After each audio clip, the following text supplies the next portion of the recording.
To optimize your chatbot, you can also use split testing.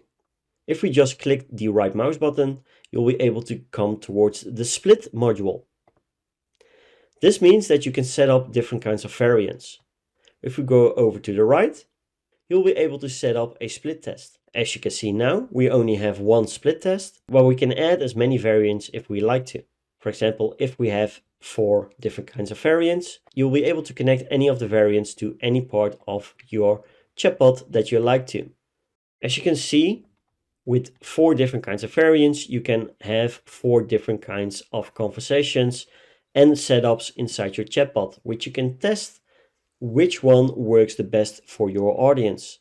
You can also name the different kinds of split tests.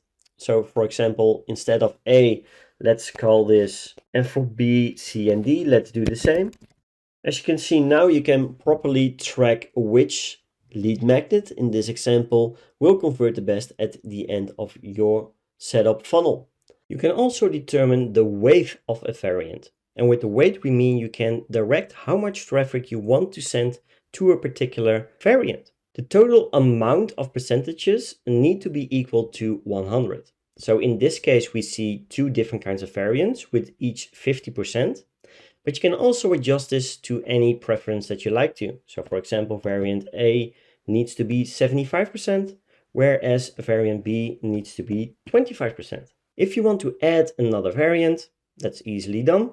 And you can now just divide the total percentages of 100% amongst these 3 variants.